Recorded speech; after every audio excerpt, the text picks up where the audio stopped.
quanto para nós nesse momento. Então, a ideia do encontro de hoje é a gente conversar um pouquinho sobre um tema que me parece central para qualquer instituição hospitalar e qualquer âmbito de onde está o paciente, seja unidade de emergência, internamento, UTI, estende para pediatria, estende para obstetrícia, que é o plano terapêutico. Então, antes um pouquinho só para me apresentar, não sei se todo mundo me conhece, vi alguns nomes ali que conheço, mas eu sou Rodrigo, sou nefrologista, hospitalista do Primavera, plantonista da UTI, algumas formações acadêmicas em andamento e finalizadas, e a ideia de hoje é a gente tentar fazer um apanhado geral, e algumas reflexões. Então, por que que a gente precisa falar sobre plano terapêutico? A primeira pergunta é essa: o que é o plano terapêutico e qual a sua importância? Por que que a gente precisa se preocupar de alguma forma com o plano terapêutico? Antes de começar a falar sobre as tecnicidades e os conceitos, as reflexões, eu vou fazer só um disclaimer. Eu tenho dois gatos e de vez em quando eles aparecem aqui pela mesa, faz parte. Eu nem me incomodo mais de tirar, eles têm vida própria e eles às vezes assumem aqui, mas a gente continua falando mesmo assim em harmonia, graças a Deus. Então, o plano terapêutico, ele nada mais é do que um conjunto de alternativas terapêuticas definidas pela equipe multidisciplinar junto com o paciente. Ele é individualizado, guiado por protocolos e diretrizes e baseado em evidência científica. Ele é um instrumento da governança clínica, que é o termo usado para descrever a abordagem sistemática a fim de se manter a qualidade existencial de um paciente em um sistema de saúde. Então, o plano terapêutico, ele é uma forma de eu traduzir o que todo mundo conversou que ia fazer para aquele paciente, ou o que todo mundo imaginou. Na política de registro seguro, o plano terapêutico precisa conter as necessidades clínicas do paciente, o tempo de duração da assistência e sua programação de alta, as competências entre equipes de atendimento, linhas de cuidado, e isso também se traduz por até onde vai a UTI, até onde começa o internamento. Essa transição de cuidados também pode fazer parte do plano terapêutico. E a pergunta que tem que fazer é: o que é que eu quero para esse paciente? Se eu precisasse colocar o plano terapêutico como uma medida de cumprir uma meta de segurança, o plano terapêutico ele se encaixa na meta 2, que é melhorar a comunicação entre profissionais de saúde. A ideia é que eu tenha escrito no prontuário uma coisa que não depende de mim, Rodrigo hospitalista ou intensivista ou oncologista, nefrologista, é uma coisa que é a programação do paciente. Quem vir amanhã sabe o que está acontecendo e qual é a minha programação. E para falar de plano terapêutico, por que que eu preciso falar de plano terapêutico? Eu não sei se vocês já pararam para refletir quanto eu oferto de perigo de manter um paciente hospitalizado. E esse trabalho aqui do Hawke, 2011, ele mostra para a gente que a estadia hospitalar, ela progressivamente aumenta, traz progressivos aumentos de efeitos colaterais. Uma estadia média de 7 a 8 dias traz uma taxa de infecção de 20% no hospital. Um em cada 5 pacientes que interna por 8 dias no nosso hospital, ele infecta. Além da possibilidade de efeito de reação adversa à droga, lesão por pressão. Quando a gente pensa 7 dias, a gente está falando que um em cada 6 ou um em cada 5 pacientes vai ter alguma complicação relativa à internação. E o estudo ele para no D8. Ele nem leva em consideração o D32, o D54. Então, ficar mais tempo no hospital é uma coisa que traz para a gente muito risco. Então, qual vai ser o objetivo da internação? O paciente que chega no hospital, ele chega no hospital por um motivo. Eu preciso estabilizar esse paciente. Toda vez que eu estabilizo esse paciente, eu tenho que trazer estabilidade clínica o suficiente para conduzir ele fora do hospital, já que o hospital traz riscos. Quando que eu vou dar alta, então, para um paciente internado no hospital? Quando o risco de estar no hospital for superior ao risco de estar fora do hospital. Quando o risco for maior que o benefício da internação. Nosso objetivo de qualquer internação, ele é estabilizar e dar alta para o paciente. No que consiste o plano terapêutico, então? O paciente chega para mim no pronto-socorro ou numa cirurgia eletiva, uma admissão clínica menos, mas também pode ser. A primeira coisa que eu preciso saber é o que é que esse paciente tem. Qual o plano de diagnóstico que eu tenho para esse paciente? É uma dor torácica a esclarecer? Trago sempre o exemplo da dor torácica que parece ser mais claro e evidente para a maioria dos casos. Sendo uma dor torácica a esclarecer, eu preciso esclarecê-la. Isso é meu plano de diagnóstico. Eu vou pedir um ecocardiograma, vou pedir troponina, vou pedir angiotomografia de tórax, vou pedir tomografia de tórax com contraste para procurar outras coisas. Uma vez que eu fechei o plano de diagnóstico, mas em conjunto com ele, eu vou ter o plano de tratamento. Dado que eu esclareci, esse paciente tem um infarto agudo do miocárdio sem supradesnivelamento do segmento ST. Como é que eu vou tratá-lo? É um paciente que eu preciso de uma avaliação da cardiologia? É um paciente que eu já posso indicar CAT direto? E qual o nível de urgência desse CAT? E o plano de alta hospitalar. Uma vez que eu fechei o diagnóstico, eu sei em quanto tempo eu consigo tratar. No meu hospital eu consigo fazer troponina no mesmo dia e fechar o diagnóstico no mesmo dia. Eu consigo fazer o CAT em 2 dias. Então, eu consigo acompanhar esse paciente por mais 3 dias no infarto sem supra para observar complicações mecânicas ou elétricas do infarto e dar alta no D5. Então, no D0, eu consigo prever que a internação vai durar 5 dias. Na prática, como é que funcionaria isso? 24 a 48 horas do internamento é o tempo que eu levo para conhecer esse paciente, começar o plano diagnóstico e começar o plano terapêutico. 48 horas após, é o recomendado pela maioria das diretrizes internacionais, é o momento de eu já começar a entender as necessidades da alta hospitalar desse paciente. É um paciente que sai andando, ele precisa de alguma assistência domiciliar? Como é a estrutura familiar desse paciente? Tem alguém que vai poder cuidar dele? Ele trabalha, ele acabou de ter um infarto sem supra. O trabalho dele requer dele esforço físico. Isso tudo são coisas que eu preciso planejar. E a gente vai ver durante a aula, mas se eu deixo para começar a planejar a alta hospitalar, quando o paciente tem condição de alta, eu retardo a alta hospitalar normalmente em até uma semana. Então, se eu começo a planejar a alta no começo da internação, há uma maior chance que quando ele tiver estabilidade clínica para alta, eu tenha preenchido todos os critérios que eu preciso ter para dar alta administrativa para esse paciente também. Quais são os elementos chaves que eu tenho que responder para tentar entender um pouquinho se esse paciente vai poder ter alta? Primeiro, eu preciso entender como ele vai evoluir. A maioria das doenças tem história natural, com ou sem tratamento, e eu vou me basear no que normalmente acontece nessas doenças. Então, eu tenho uma doença que responde muito bem ao cateterismo, no caso do infarto sem supra, e eu só preciso chegar a algumas complicações. Essa pergunta é fácil de responder especificamente no infarto sem supra.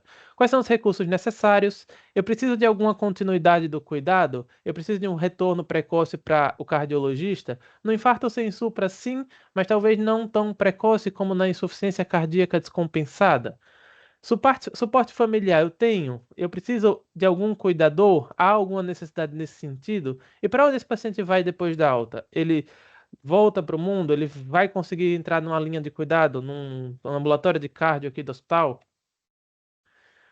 Isso tudo vai me ajudar a tentar entender um pouquinho como e quanto tempo esse paciente vai seguir internado com a gente.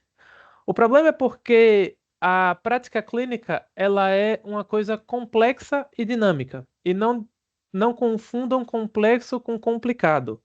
Complicado é todo processo que tem múltiplas partes, onde todas as partes são previsíveis e acontecem normalmente da mesma forma. Por exemplo, a construção de um avião, de uma aeronave. A construção de uma aeronave é muito complexa, é muito complicada, mas ela não é complexa. Por quê? A complexidade se dá a variáveis que podem mudar. Então, eu tenho o seu João de 60 anos, tenho Dona Maria de 90 anos, um é hipertenso, o outro não é, um é diabético, o outro não é, um pode chegar com 550 de glicemia. E isso muda um pouquinho minha previsão de alta, porque eu vou ter um tempo para educar esse paciente e compensar esse diabetes. Eu tenho variações na apresentação de uma condição clínica. Eu tenho infarto sem supra que chega como uma dor epigástrica, pode demorar para ser percebido, isso vai atrasar o meu início do plano de tratamento. Diversos caminhos podem chegar ao mesmo diagnóstico. Então, eu posso chegar ao diagnóstico de infarto sem supra, até que talvez não, mas eu tenho uma trombose pulmonar, que eu posso fazer uma angiotomografia, eu tenho um tempo de resposta X, e uma cintilografia pulmonar, que eu tenho um tempo de resposta Y. E muitas vezes eu tenho mais de uma alternativa terapêutica e posso precisar discutir esse caso com mais de um especialista. Então, qual o meu objetivo da internação? Isso a gente já falou, é alta hospitalar. Para acontecer isso, eu preciso de ter melhora clínica. E aí eu vou chamar a atenção que o termo melhora clínica ele é muito amplo. Sempre que você puder traduzir melhora clínica para o que é que você espera que aconteça com esse paciente para ele sair do hospital, é melhor. Por exemplo, chega um paciente com pneumonia, você espera que ele não esteja desaturando e não esteja fazendo febre a 48 horas para dar alta. Pronto. Você traduziu melhora clínica para ficar de uma forma objetiva e não eu acho que ele pode ou não pode ter alta.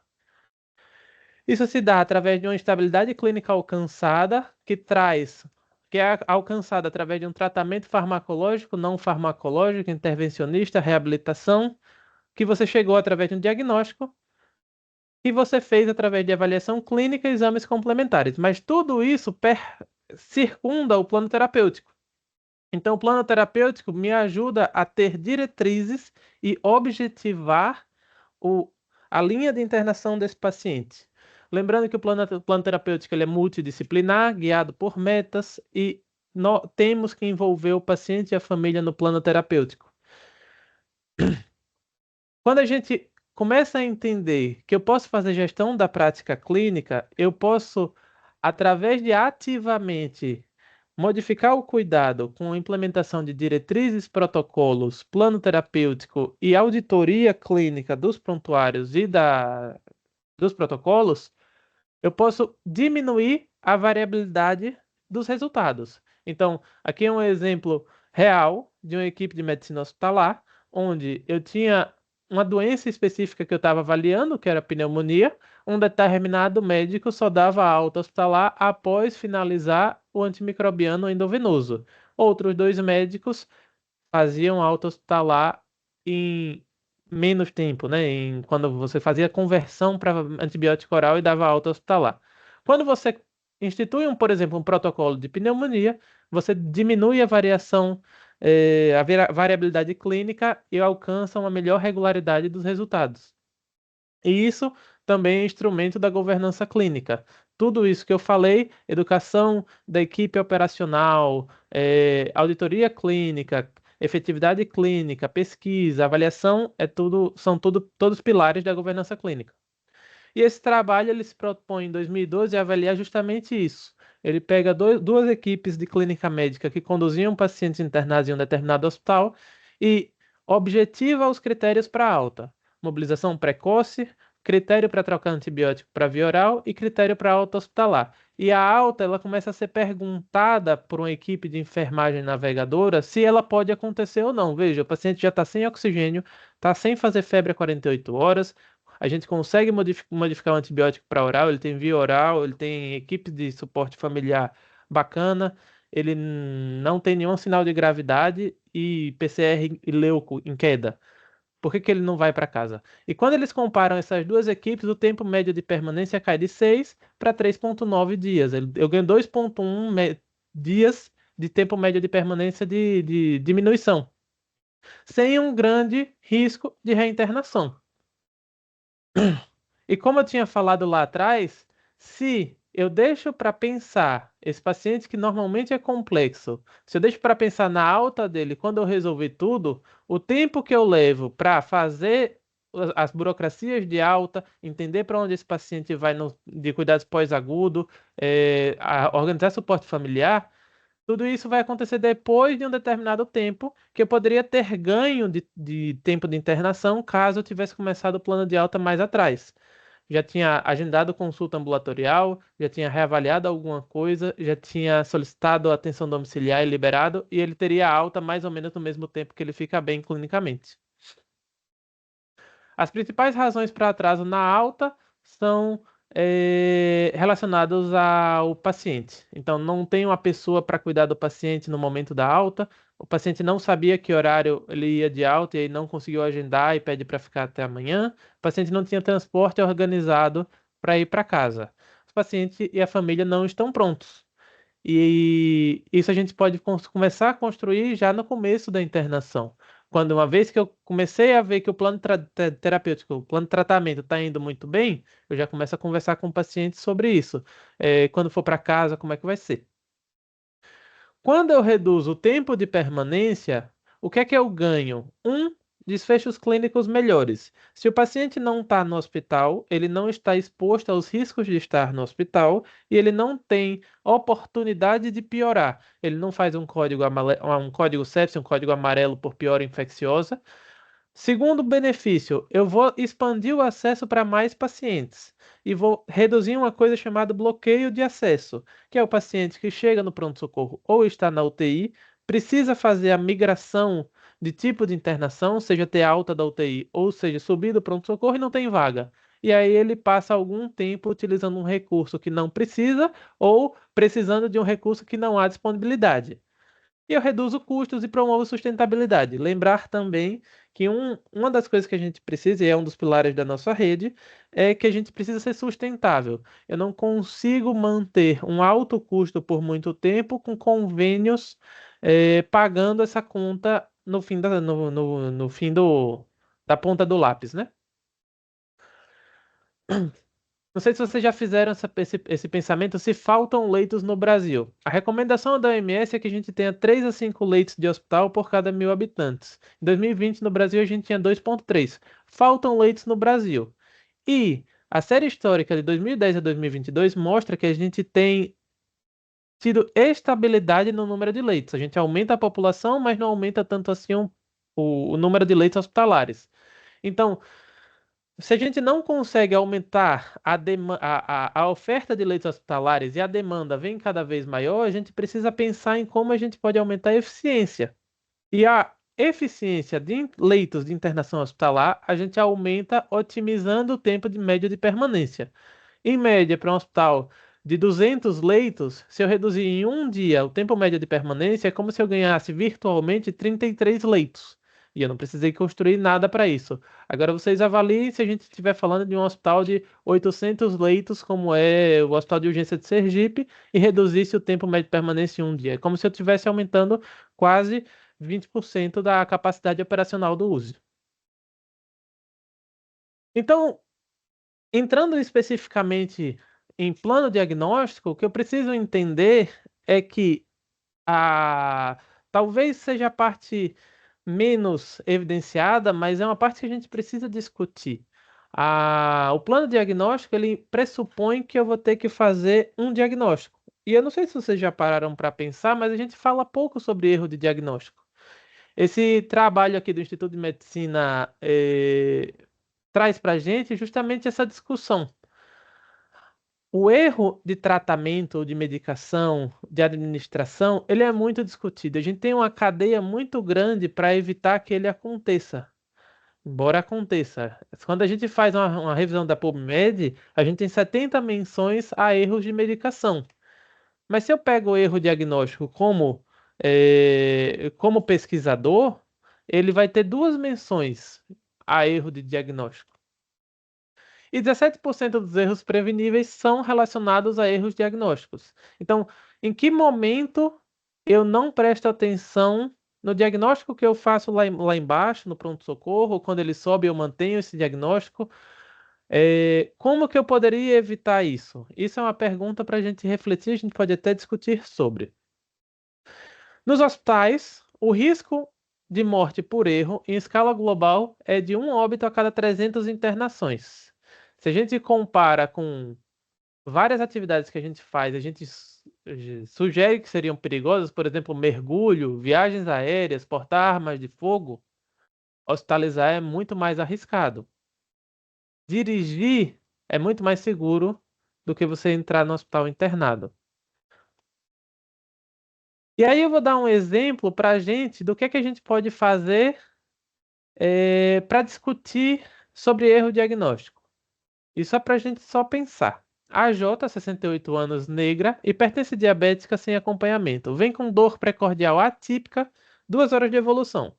Eletro sem elevação de ST, com alteração inespecífica de repolarização. Dor à palpação do externo, queda 1 mês. Troponina já chegada na faixa normal. E eu tenho duas condutas possíveis. Eu posso assumir que é um infarto possível e vou internar para seriar troponina, eu vou seriar troponina no pronto-socorro, ou posso valorizar a dor à palpação do externo e dizer que é uma dor articular, faço um analgésico e dou alta para essa paciente. De um lado, alguém pode falar que internar essa paciente com características de uma dor, talvez tipo D ou tipo C, com alteração ao exame físico de palpação, dar alta para essa paciente seria imprudência porque ela é diabética e hipertensa e tem um risco cardiovascular que a gente não pode deixar de levar em consideração. Do outro lado, eu estou utilizando um leito hospitalar para investigar uma paciente que tem uma doença potencialmente osteomuscular. Quem está certo? Aqui é uma discussão para a gente fazer. Não acho que a gente chega num consenso de dizer quem está certo. Precisaria de mais informações e tudo. Mas é só para a gente pensar que eu não posso tentar classificar tudo porque eu tenho erros cognitivos associados à própria função do médico que interna o paciente. Então, médicos mais experientes internam corretamente mais pacientes com infarto, mas eles também internam mais pacientes sem infarto, porque eles internam mais pacientes. E o problema disso é a forma de raciocínio. Não é um problema, é a característica, é a forma de raciocínio que o médico do pronto-socorro é obrigado a fazer. Então, heurística é a forma como o ser humano simplifica o entendimento de questões complexas, seja porque ele precisa decidir a partir de informações incompletas, por exemplo, quanto está a troponina dessa paciente? Ainda não sei, preciso decidir se vou internar ou não. Ou porque ele se encontra em situações de incerteza e ele precisa tomar uma decisão. Esse livro do Daniel Kahneman, Rápido e Devagar, ele traz para a gente uma reflexão justamente dessas duas formas de pensar que a gente tem. O cara do pronto-socorro, ele precisa tomar uma decisão. Então, ele utiliza um sistema de pensamento, que é o sistema de pensamento tipo 1, onde ele precisa tomar decisões rápidas com informações incompletas. Porém, quando esse paciente sobe, a gente pode fazer uma análise muito mais sistemática e tentar trazer lucidez a um diagnóstico ou uma forma de pensamento que não foi tão clara no pronto-socorro por falta de informação e tomar essa decisão melhor. O que é que eu estou querendo dizer com esse slide? O médico do dia seguinte, ele é sempre melhor, porque ele tem mais informação. É muito fácil eu julgar o cara do pronto-socorro que internou, mas normalmente o cara do pronto-socorro ele não tinha informação suficiente para fazer as afirmações que eu no dia seguinte tenho. E aí, ainda se eu considero que o sistema de saúde é um sistema complexo, e as doenças podem se apresentar de formas diferentes, e quanto mais experiente o médico, mais diferentes tipos de apresentação ele já viu, mais ele vai ser cauteloso no pensamento desse paciente, independente da sua experiência. Então, tende-se a internar mais quanto mais pacientes você já viu. Quais são os elementos do plano diagnóstico, então? Lista de hipóteses. Eu preciso, no fim do meu plano diagnóstico, quando eu estou conhecendo o paciente, discutindo com alguém, entender que eu preciso elencar alguma hipótese para esse paciente. Exames confirmatórios, o que é que eu vou precisar de exame, e já começar a solicitar, falar com os setores responsáveis para fazer esses exames o mais rápido possível. Exames de estratificação podem ser o que vão trazer a real necessidade de fazer o tratamento desse caso sob internação. Então, imagine que eu tenho um paciente com trombose pulmonar e eu posso tratá-lo em casa, eu posso tratá-lo internado, mas aí eu faço um ecocardiograma, que exatamente para o TEP é um exame de estratificação de risco ou de gravidade, e ele mostra que eu tenho alteração do ecocardiograma. Isso vai me fazer manter o paciente internado.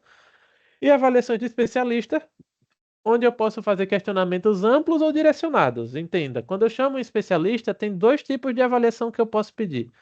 A avaliação para o cardiologista perguntando: esse CAT precisa ser de urgência? Isso é uma avaliação direcionada. E ele vai te responder sim ou não. Ou uma avaliação global, que normalmente tende a não responder 100% do que a gente quer saber. Então, nós como médicos assistentes, a gente precisa entender que esse paciente é de nossa responsabilidade. O especialista é convidado para ajudar a gente a elucidar alguma dúvida ou até para colaborar com o plano terapêutico, mas dentro da nossa alçada. Então, quando eu planejo o diagnóstico, eu vou ter um fluxo de avaliação para cada hipótese. Esse aqui, por exemplo, é um protocolo de atendimento de dor abdominal de um hospital que eu não vou identificar, mas entenda que o planejamento diagnóstico ele pode ser muito complexo. E toda vez que eu tento simplificar esse plano diagnóstico, eu consigo, através de agrupamentos, tentar deixar esse plano diagnóstico mais linear. E quanto mais linear, melhor. O que é que você precisa de exame e o que é que esse exame vai te responder, qual a alteração que ele vai te responder. É importante também para eu planejar meu tempo de estadia, eu saber o tempo estimado de resposta de um determinado exame. Por exemplo, esse hospital específico que eu falei, para esse mesmo caso que eu apresentei, o eletro dura 30 minutos, demora 30 minutos para ficar pronto, a troponina 4 horas, raio-x de tórax 12 horas e a ressonância 6 dias. Eco, 2 dias. Então, se eu optar por fazer uma ressonância para me responder se essa dor precordial deve ser valorizada ou não, meu tempo de internação ele começa em 6 dias. Eu tenho que tentar entender em cada hospital, aí vai depender do serviço que você está, quão rápido eu consigo fazer os exames para tentar estimar no plano terapêutico a data provável de alta. Lembrando que o princípio de Pareto a gente sempre tem que tentar levar ele em consideração. Então, 80% das causas, 80% das ocorrências são relacionadas a 20% das causas. Muito dificilmente eu vou ter uma causa rara de uma coarctação de aorta que não foi percebida e, na verdade, essa paciente era uma coarctação da aorta, estava doendo. Muito dificilmente. Normalmente eu vou ter 3, 4, 5 causas responsáveis por 80% das patologias. E aí eu vou começar meu plano diagnóstico pensando nelas. Se a gente pega o Hospital Primavera, por exemplo, no Hospital Primavera a gente tem 80% das internações relacionadas a 10 causas mais frequentes. Então, se eu for pensar em o que é que traz o paciente à internação do Hospital Primavera, eu estou mais ou menos coberto se eu tiver esses 10 protocolos aqui bem estabelecidos.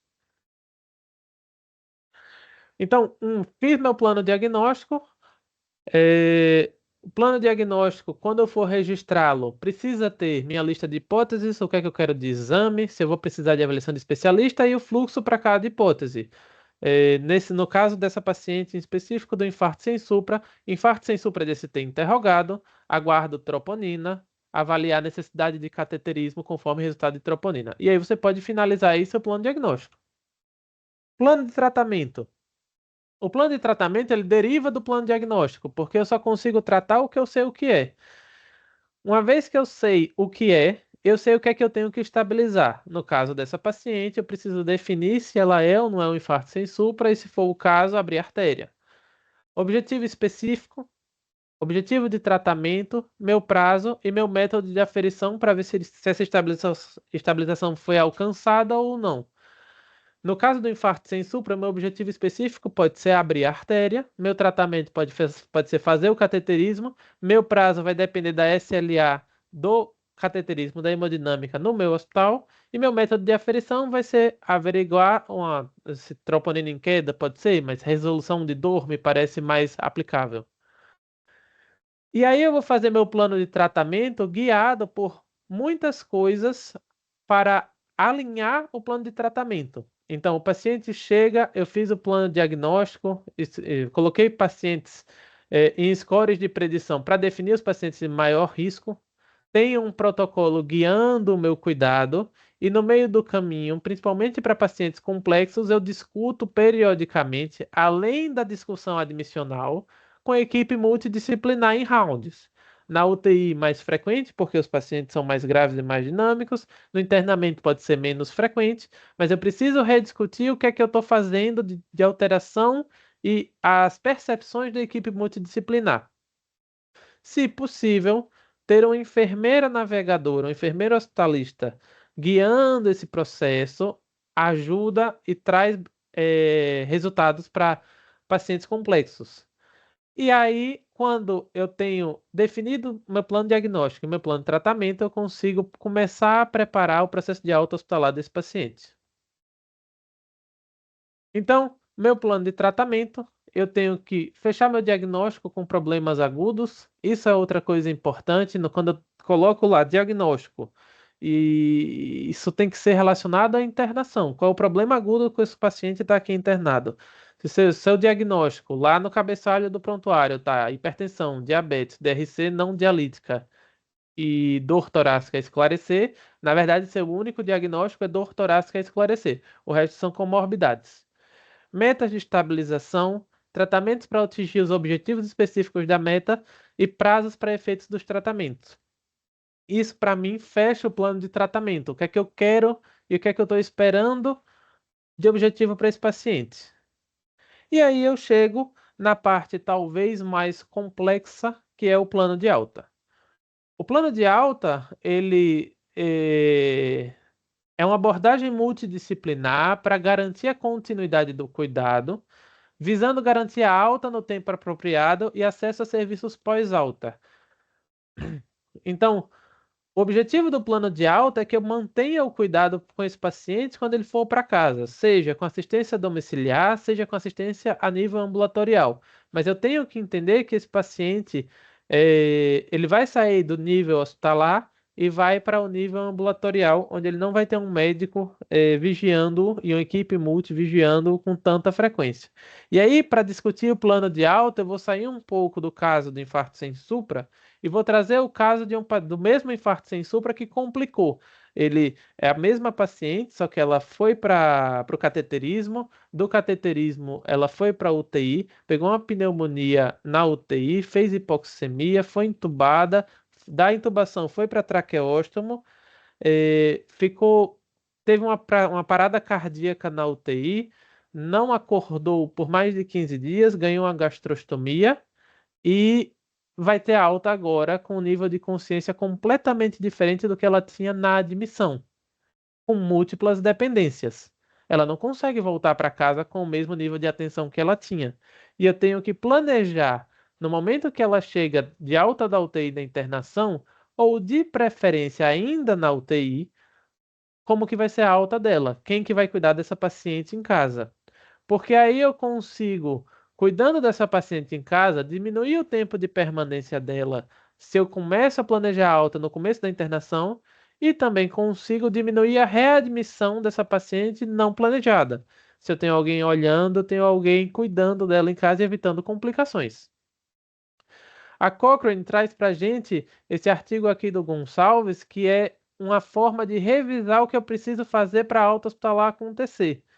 E ele mostra para a gente que só o fato de você planejar a alta já diminui tempo de internação em 0,73 dias.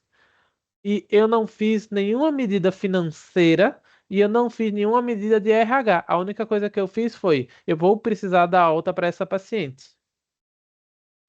Também reduz o risco de readmissão em 13%, aumenta a satisfação e melhora a experiência do paciente.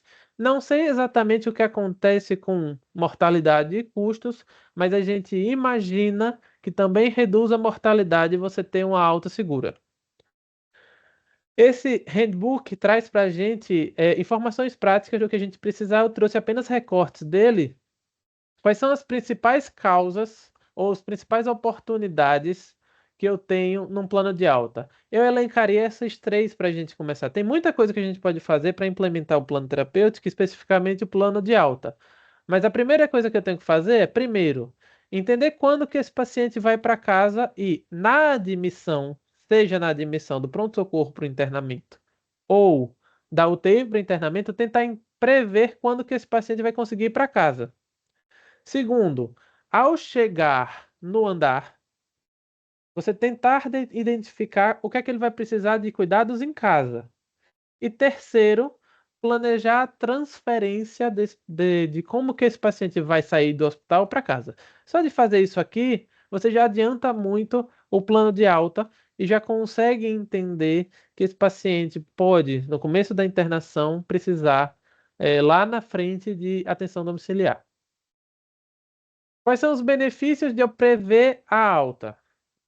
O principal benefício de eu prever a alta, ele é diminuir a estadia hospitalar. Principalmente porque, quando eu começo a considerar que o dia da alta é um dia importante, e eu começo a valorizar o dia da alta, e eu tenho assistente social, enfermeiro hospitalista, fisioterapeuta, enfermeiro assistencial, todos trabalhando para que a alta aconteça no dia previsto, eu consigo evitar o postergar porque não tem nada pronto. Então, a alta, ela tem que ser encarada também como a gente encara, por exemplo, um procedimento cirúrgico. Quando a gente tem uma cirurgia marcada para amanhã, 4 da tarde, alguém já suspendeu o Clexane, alguém já agendou o jejum dessa paciente, alguém já conversou com a família, assinou os termos, mas para a alta não, vai ter alta quando? Talvez amanhã. Como assim, talvez amanhã? Hoje a gente já consegue, tem que conseguir dizer se vai de alta amanhã ou não. Depende do resultado de exame. Por que que a gente não conseguiria dizer? Mas também planejar a alta e planejar o dia de alta dá ao paciente a perspectiva de sair ou não do hospital. E isso eleva em muito a experiência do paciente. Eu posso tentar predizer a alta por medidas padrão de tempo de permanência. Por exemplo, pneumonia, a gente vai estabelecer que vai ser 6 dias de internação. Alguns vão ser 7, porque vai precisar terminar o antibiótico oral, venoso, perdoe. Alguns eu vou conseguir mudar para 4 dias, porque eu consigo mudar o antibiótico para oral. Mas a gente estabeleceu que vai ser 6 a média. Se tiver alguma coisa destoando, a gente vai ver qual o problema que está destoando, se é um setor específico, se é a tomografia que não está chegando junto, se é o antibiótico específico que não está com disponibilidade.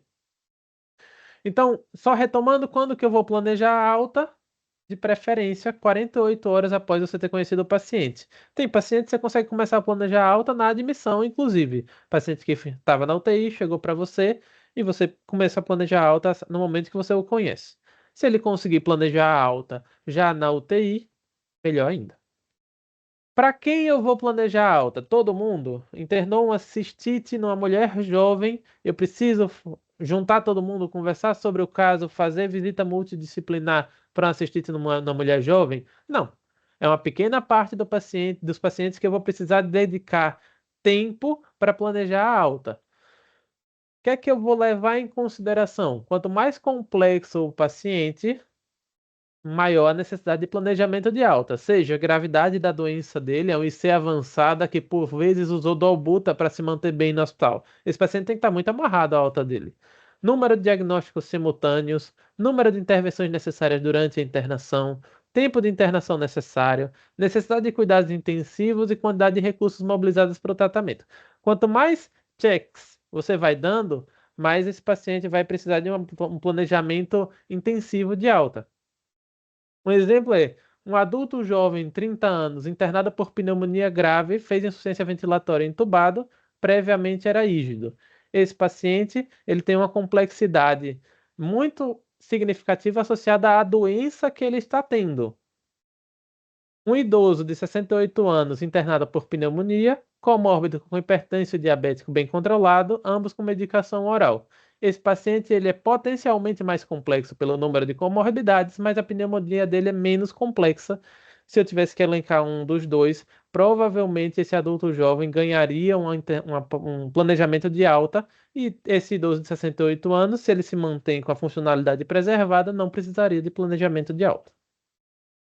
Como é que eu vou tentar estabelecer? A Mayo Clinic traz para a gente um score de planejamento de alta precoce. Então, esse score eu consigo aplicar na admissão do paciente e, através do que eu preencho, dizer se esse paciente merece ou não uma visita multidisciplinar para planejar a alta dele, uma atenção domiciliar.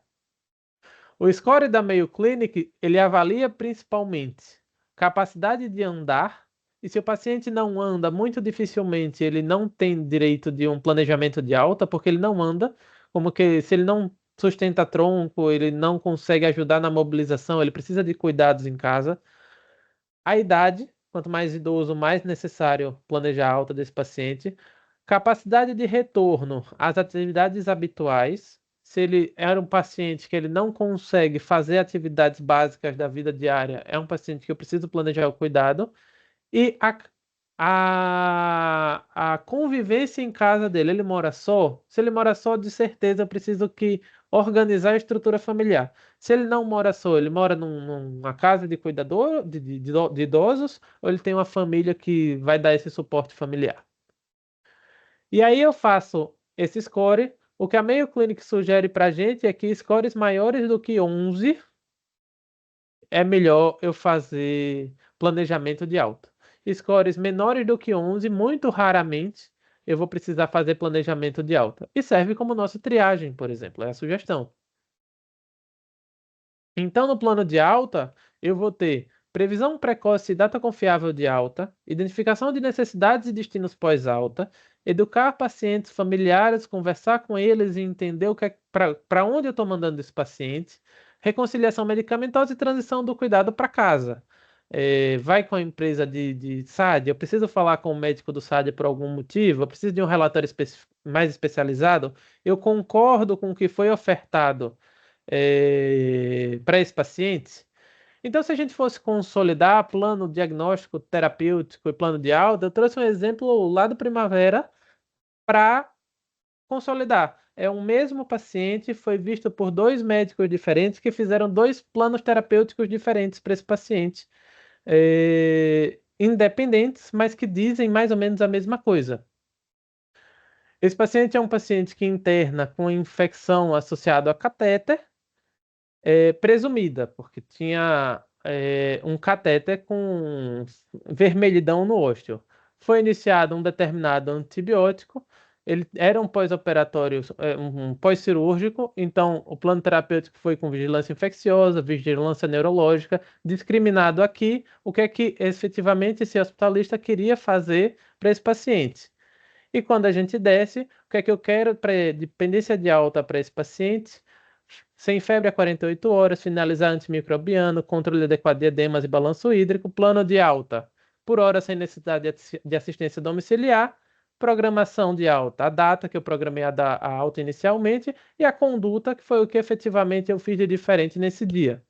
O médico que assumiu no dia seguinte fez o mesmo plano terapêutico de uma forma mais resumida, mas é um plano terapêutico um pouco diferente, adaptado para a realidade do andar que ele estava, que diz basicamente a mesma coisa. O paciente vai precisar de vigilância infecciosa, evitar medicamentos nefrotóxicos, acompanhamento da cirurgia assistente, gerenciamento de riscos e a previsão de ata ajustada de acordo com novas informações que ele teve após a admissão.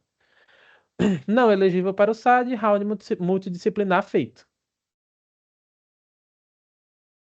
Alta-hospitalar e transição de cuidados. Uma vez que eu finalizei meu plano terapêutico, que eu dei a alta, a internação ela termina nela mesma? A internação é uma foto na vida do paciente?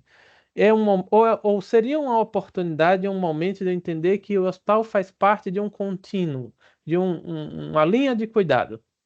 Então, esse trabalho é um trabalho clássico de 2003 que avalia pacientes com sepse e mostra que a carga de doença de pacientes na UTI, ela acontece, coloca ele numa carga de doença muito maior do que no pré-UTI, mas quando ele sai para o andar, para o internamento, ainda há uma carga de doença. E quando ele sai do hospital, ainda há uma carga de doença residual. Esse paciente que está fora do hospital, ele é responsabilidade de cuidado do hospital? Talvez sim, é uma coisa para a gente discutir. A visita hospitalar pós alta do hospital é uma coisa que cada vez a gente discute mais no contexto de simpósio e congresso de medicina hospitalar.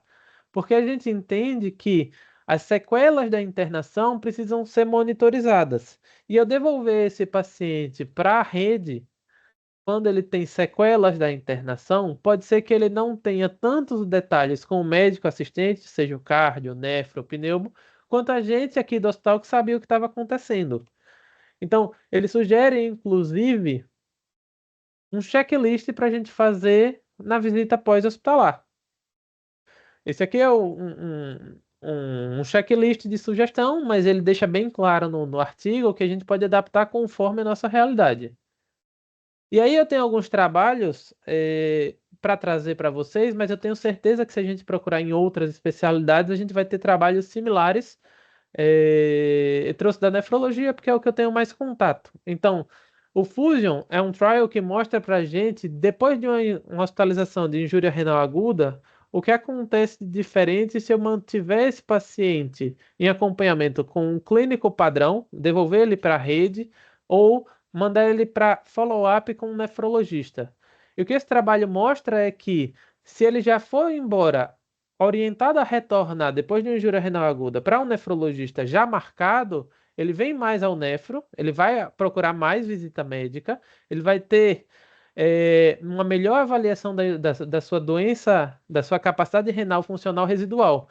E ele não consegue definir se isso impacta em mortalidade, mas só o fato de eu ver a proteinúria dele com maior frequência do que o clínico padrão traz para a gente uma melhor estratificação de doença e talvez, e aí a gente não tem trabalhos para responder isso, mas talvez uma menor progressão para doença renal crônica. E aí esse outro trabalho do Cijasny, ele mostra exatamente isso. Planejar a alta hospitalar de um paciente pós-injúria renal aguda não é tão fácil quanto parece. Não é só dar alta e ver o que é que vai acontecer. Eu preciso planejar esse cuidado adequadamente para garantir um melhor prognóstico. Essa análise sistemática de follow-up depois de IRA mostra para a gente que pacientes que têm cuidado com nefrologista específico depois da internação reduzem mortalidade quando comparado por não nefrologistas. E aí eu estou falando de uma discussão chamada valor em saúde, onde eu melhoro desfechos que importam para o paciente e trago cuidados que têm bastante pertinência, mas adepto aos custos necessários para entregar esses desfechos. Lógico, se eu gastar milhões de reais, eu vou entregar desfechos melhores. Mas se eu ofertar desfechos melhores com um custo mais ou menos parecido, eu vou estar trazendo mais valor em saúde para o mesmo investimento em saúde, por assim dizer. E a gente tem várias oportunidades, é uma discussão muito rica para valor em saúde. Então, o VBHC é um modelo que cada vez mais a gente discute mais e acho que vale a pena a gente entender que plano terapêutico faz parte da discussão de valor em saúde.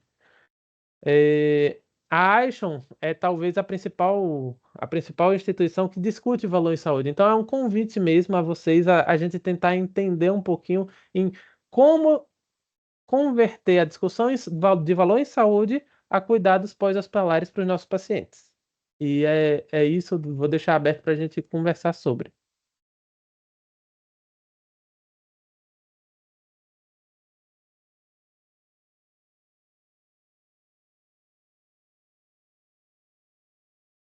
Muito obrigada, Rodrigo, pela belíssima apresentação. É extremamente pontual em todos os detalhes. Você conseguiu trazer claramente para nós cada item do que compõe o plano terapêutico, entendendo inclusive que no Hospital do Coração, trazendo agora as duas realidades como rede, no Hospital do Coração é um processo que está sendo implantado com mais sistemática agora, né? Então eu acho que tem um grande valor também a sua apresentação para nós hoje. E desde já a gente agradece essa brilhante apresentação. Pessoal, fiquem à vontade para trazer qualquer colocação. Só parabenizar mesmo. Eu vi, perdão, Cleverton, eu vi que você levantou a mão, mas só para concluir, parabenizar o Rodrigo pela apresentação. Eu sou suspeita para falar do plano terapêutico. Eu acho que, principalmente no internamento, a medicina hospitalar vem desenvolvendo um trabalho muito bom em relação a isso, vem adequando, né, quanto time e com a equipe multi, e eu acho que isso tem que sim ser valorizado, né, e multiplicado, e a gente espera que o HCO e as outras unidades também alcancem essa qualidade do plano terapêutico. Parabéns, Rodrigo. Obrigado. Dr. Cleverton. Oi, boa noite, Rodrigo. Tá ouvindo, né? Tô Muito ouvindo. bom a apresentação, como sempre. Certo. Como sempre, muito bem, aulas muito bem feitas. O Rodrigo sempre se destacou em tudo que fez.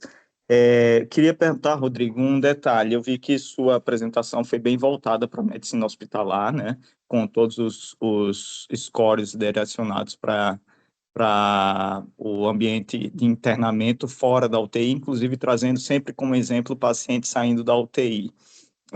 Mas existe uma uniformização do plano terapêutico UTI internamento, ou cada um faz o seu, porque os scores, pelo visto, não se aplicam para o ambiente de UTI, né? Essa era uma pergunta. Realmente, no HCO, a gente está tratando de sistematizar isso de uma maneira que consiga atender todas as expectativas do plano terapêutico. Quanto ao valor, né, a gente tem buscado de alguma forma, por exemplo, sempre fizemos ambulatório pós-alta dos pós-operatórios de cirurgia cardíaca para fazer esse acompanhamento posterior e realmente com resultados bem melhores, reduzindo seguramente o internamento de complicações, né? Mas seria mais relacionada a pergunta nesse aspecto, tá? Eu acho que vai ter mais gente que vai querer comentar sobre, mas eu vou dar a minha opinião, tá, Cleverton? A aula ela é muito baseada no internamento, porque a grande especialidade que estuda plano terapêutico é a medicina hospitalar. Aqui no Brasil se desenvolvendo ainda, mas lá fora já é uma especialidade forte. Mas se a gente pensa do ponto de vista de terapia intensiva, apesar de eu não ter um score para te dizer de cabeça agora sobre previsibilidade de alta, e como eu disse, se no internamento as patologias têm uma complexidade grande, na UTI elas têm uma complexidade ainda maior. Então, você obrigar o intensivista a dizer com certeza o dia que o paciente vai sair de alta é ruim. Porém, existem doenças que a gente imagina mais ou menos como vai se responder.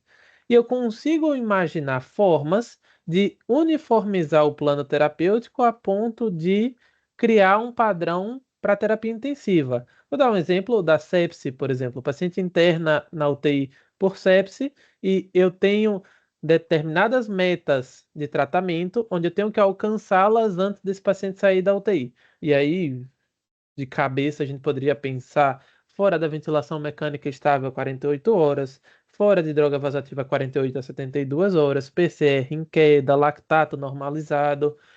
A gente poderia pensar, pensando do ponto de vista do intensivista. Lógico que o intensivista vai conseguir contribuir mais para doenças ou casos mais específicos, e você sabe melhor do que eu, inclusive, que ele pode ter mais de um problema ativo ao mesmo tempo. É uma sepse que está com SARA e talvez comece a dialisar, e aí a gente vai precisar, talvez, de mais de um médico, inclusive, para fazer plano terapêutico para esse paciente.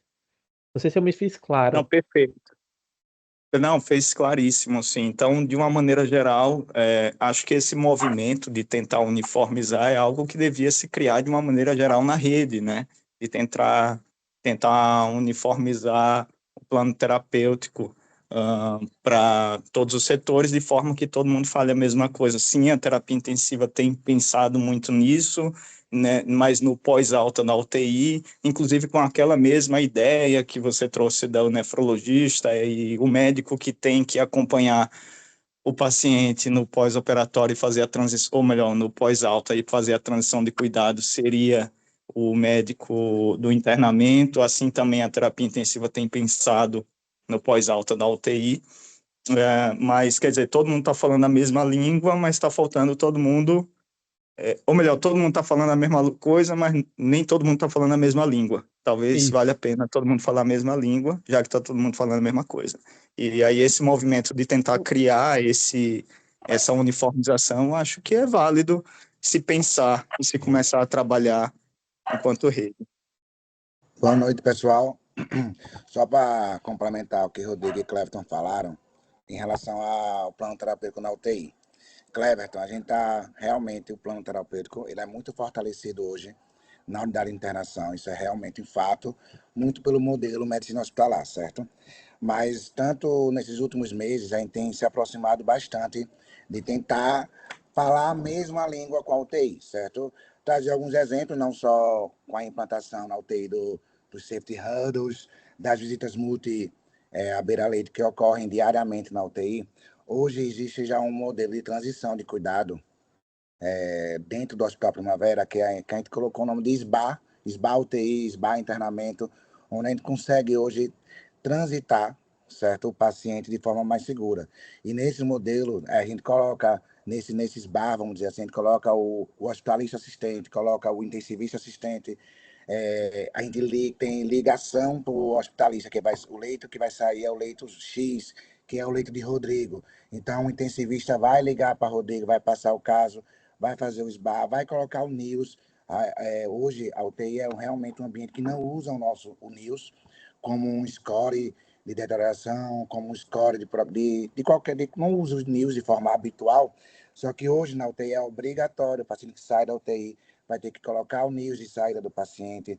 Muitos casos, não todos, obviamente, mas elegíveis. Hoje, o hospitalista que vai receber esse paciente vai até a UTI, ainda é uma coisa que ocorre pontualmente com alguns pacientes, mas a gente vai na UTI fazer essa transição de cuidado.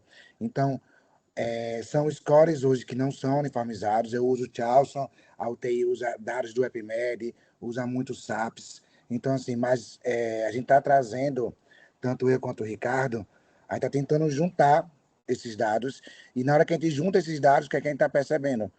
Que bate, é o mesmo perfil, é o mesmo, vamos dizer assim, nós temos o mesmo, a gente consegue definir as mesmas coisas com scores diferentes. Então, a gente agora está tentando unificar esses scores, trazendo o EpiMed da UTI, trazendo o Charlson, Fugolin, Braden, que a gente usa muito internamente, NRS, para tentar criar realmente uma coisa única que vai alinhar com o plano terapêutico e nessa transição de cuidado. Eu acho que realmente estamos avançando nisso e eu concordo com você. Na verdade, a gente vai precisar passar isso para toda a rede. O HCO, eu conheço o HCO, então a gente acho que é muito possível de se fazer isso no HCO. Então, eu acho que a gente consegue, sim, levar toda essa hoje expertise que se tem na área de plano terapêutico, de transição de cuidado, para o HCO e ficar unificado o mais próximo possível dos dois hospitais. Acho que era isso. E parabéns, Rodrigo, pela aula. Só complementando o que Marcelo colocou, é que tudo isso que ele falou, que vem fazendo, que vem desenvolvendo, discutindo com o Ricardo, também já faz parte do modelo assistencial, né, que a gente está tentando desdobrar. Então, o plano terapêutico é uma das coisas que está sendo, que vai ser implementada, está sendo estruturado, discutido para ser implementado, e a gente espera que ainda é esse ano, doutor Cleverton. Então, eu acho que esse é o caminho da gente tentar padronizar, assim, até mesmo com as equipes multi, da gente tentar trazer todo mundo para conseguir visualizar isso dentro do plano terapêutico o quanto antes. O que a Fernanda falou é verdade. Hoje, para mim, a ferramenta plano terapêutico que ela mais traz, gera valor, é aproximar as equipes. Eu acho que hoje o cuidado médico, com um plano terapêutico bem estruturado, ele se aproxima muito do cuidado multidisciplinar. E, assim, faz uma diferença absurda na jornada do paciente, traz uma diferença grande no gerenciamento de riscos, no tempo, na redução do tempo de internação. E aí, consequentemente, vem toda aquela história, né? Redução de custos, redução de desperdícios e, principalmente, um cuidado que vai centrar o paciente e a família no centro do cuidado e tornar a experiência dele melhor. Então, eu acho que a ferramenta plano terapêutico aproxima muitas equipes, tanto a parte médica quanto a parte multidisciplinar. Uma das coisas que eu mais aprendi nesses últimos anos no Primavera, eu estou falando isso porque vocês sabem que eu vim do HCO, certo? É isso. Hoje eu enxergo muito, eu não enxergo mais eu, médico, como principal, a figura principal do plano terapêutico. Eu enxergo como um membro importante, obviamente, mas que junto com a nutricionista, junto com a fono, o fisioterapeuta, o psicólogo, eu acho que todo mundo tem um peso muito parecido hoje no plano terapêutico e isso gera uma diferença enorme na jornada do paciente. Como o Rodrigo falou, obviamente, alguns pacientes, uma jovem com cistite, a ação médica vai ser muito maior que uma ação multi, mas o tempo de internação vai ser 3 dias. Mas eu estou falando dos meus pacientes velhinhos, complexos, vamos dizer assim. Eu não teria sucesso com eles se eu não tivesse uma equipe multiforte do meu lado. Então, eu acho que esse é o grande X da questão e esse é, para mim, o principal objetivo de um plano terapêutico estruturado. É aproximar as equipes e aí todo o resto vem como consequência.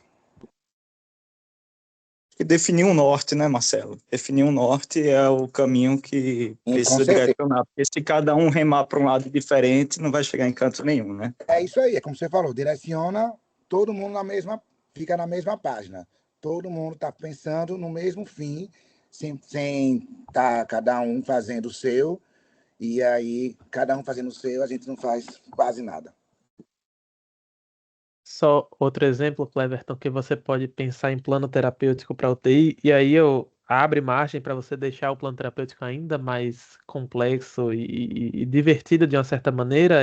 Você tem um determinado paciente na UTI cardio que você não quer que tire a dobuta de noite, e aí você não escreve nada no prontuário, o plantonista não acha que pela saturação venosa central dá para tirar a dobuta, tira a dobuta, no outro dia ele passa o plantão ali uma diurese mais ou menos, mas tá bem, de manhã ele choca.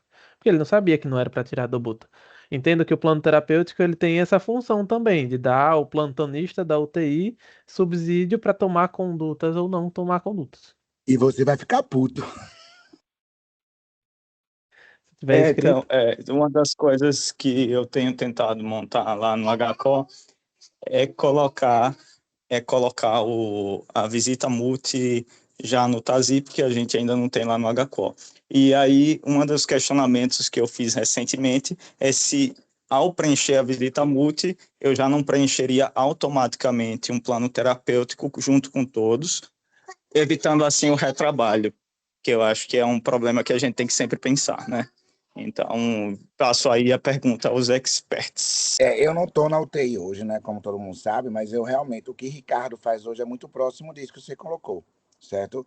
Hoje na UTI eles fazem um huddle de manhã cedo, certo? Por volta de 8 horas da manhã, certo? Se eu não me engano é esse horário, que é a equipe multi com a enfermeira e o intensivista, certo? Eles passam um huddle rápido, com pendências, a meta diária do paciente, naquele dia na UTI, e 11 horas na hora da visita, na visita do paciente, eles fazem eles fazem a visita beira-leito, e após essa visita beira-leito, eles desenham, eles liberam o plano terapêutico, e aí eu acredito que seja um plano terapêutico. Eu não participo disso na UTI hoje, mas eles liberam um plano terapêutico conjunto, que tem a parte médica, que tem a parte da equipe multi, principalmente fisioterapia, nutrição, certo? E eu acho que esse é um caminho. Eu acho que sua ideia é uma ideia boa, de verdade. Eu acho que até vale a pena perguntar para Ricardo como ele está fazendo hoje, mas eu acredito que seja dessa forma que eu estou dizendo. No internamento, a gente faz um pouco diferente. O plano terapêutico inicial ele é médico, depois ele começa na reunião multi, que ocorre 2 vezes por semana por cada hospitalista.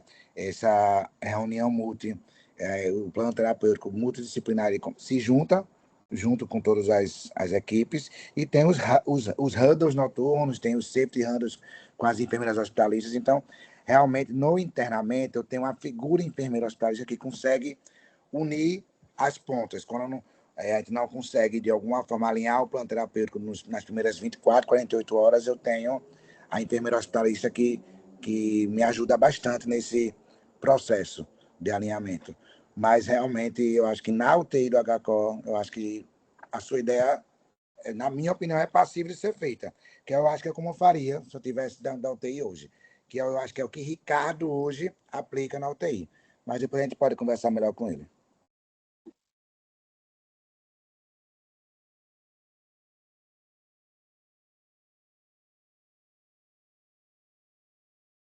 Boa noite, Rodrigo.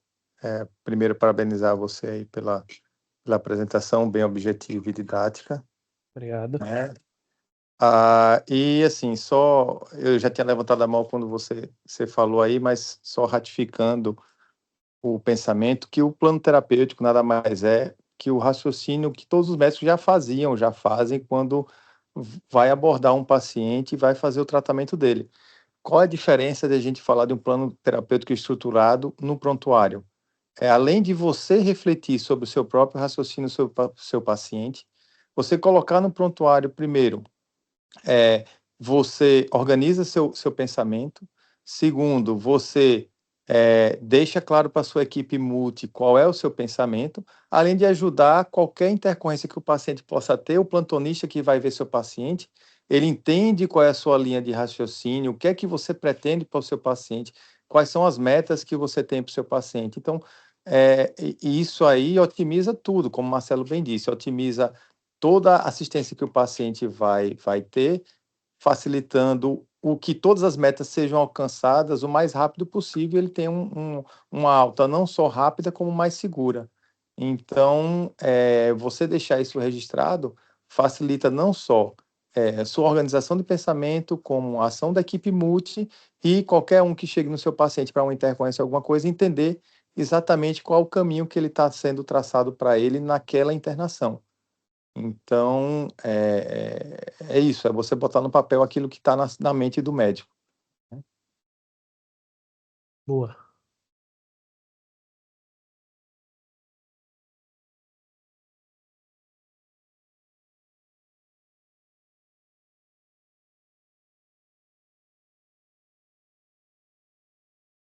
Mais alguém, gente, quer tirar alguma dúvida, contribuir com a discussão?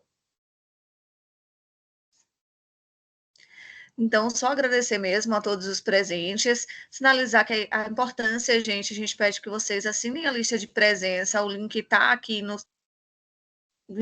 chat, tá? Não deixem de assinar, isso é importante para a gente poder mapear aí a presença de vocês. E agradecer mais uma vez a Rodrigo pela relevante aula e contribuição. Jéssica? Obrigada, Fernandinha. Obrigada, Rodrigo. Só gostaria de contribuir uma palavrinha rápida para concluir aqui, é que o sucesso, de fato, da execução plena de um plano terapêutico agora vai ser a interface com a equipe multi e o desdobrar dessas ações com a equipe multi. Trazendo um pouco da percepção do enfermeiro, seria o desdobrar no próprio sistemática que o enfermeiro tem, que é a SAI, que a gente já tem uma nossa sistematização de intervenções mesmo do cuidado, e trazer essa conexão do que está planejado, né, ali pelo médico, para dentro dos nossos cuidados, porque aí assim acho que todo mundo ganha e o principal objetivo é a retirada do paciente desse cenário, né? Então o sucesso para mim do plano se define nessa interface da equipe multi e desse desdobrar. Agradeço a participação de todos mais uma vez. Obrigada, Rodrigo, por essa disponibilização. Foi uma excelente explanação, como todos já colocaram aqui. Mais uma vez, assine a lista de presença e podemos finalizar. A doutora Isabela levantou a mão? Não, é rapidinho, só para agradecer a Rodrigo pela contribuição, foi muito boa a sua aula, foi muito bom para a gente, principalmente a gente no HCO, que está começando a fazer isso agora, para entender todo o processo, viu? Muito obrigada, Rodrigo. E a lista de presença, né, que você estava falando, Jéssica.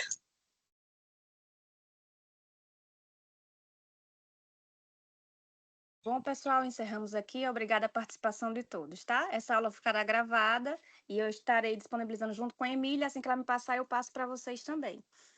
Obrigada, boa noite para todos. Boa noite. Boa noite, gente.